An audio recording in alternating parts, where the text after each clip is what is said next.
Title: I do what I want with who I want. My wife screamed when I asked her not to go on a 5-day convention in Las Vegas with her boss.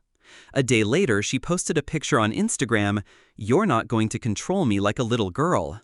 She left on her trip believing everything would stay the same.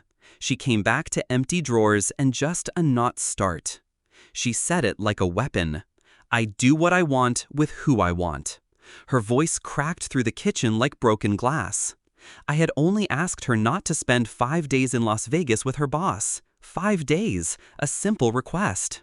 She threw it back like a prison sentence, branding me as the warden she swore she'd never obey.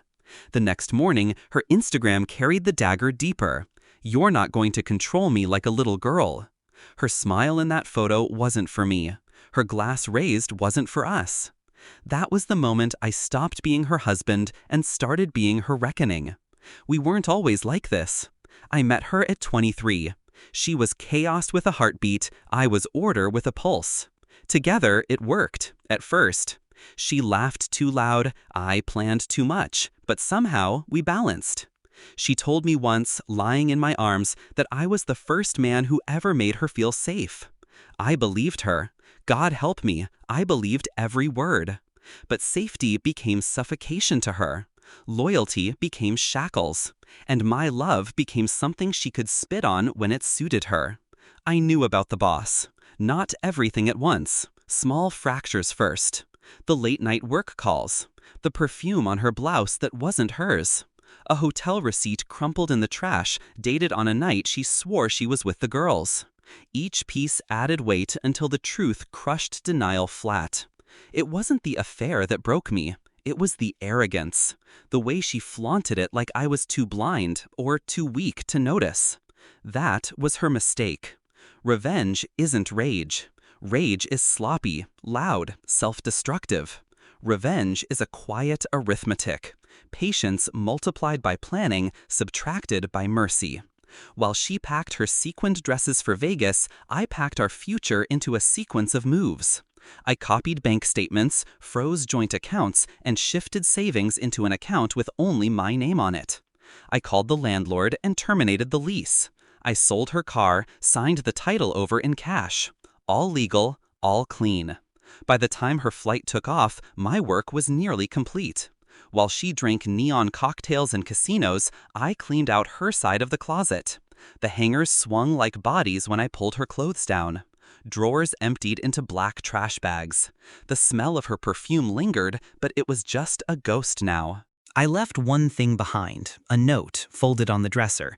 She came back 5 days later, sunburned, laughing, phone in her hand, already curating her next story. She didn't notice the silence at first, the hollow echo of an apartment stripped bare.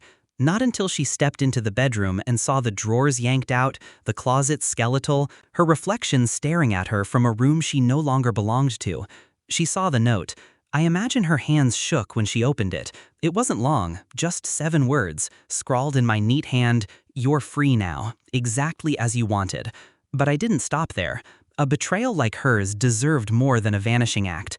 The pictures I'd gathered, the hotel receipt, the texts she thought she deleted, the candid photos of her and her boss walking too close, those didn't vanish with the rest of her things.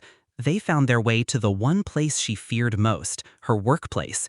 A single anonymous email, delivered to HR, CC'd to her boss's wife. The fallout was nuclear. Her boss, the man she gambled our marriage on, was suddenly unemployed and publicly disgraced. His wife filed for divorce within the week.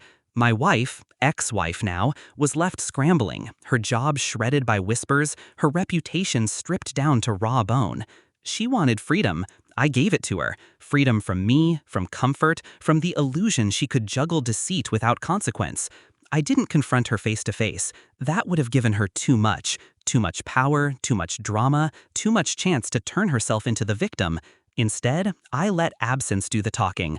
I became the ghost she could never pin down, the silence she couldn't argue with. But she tried. The messages poured in. How could you? You've ruined my life. You're sick.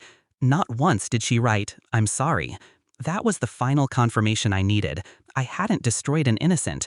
I had simply cut the strings off a puppet who thought she was a queen.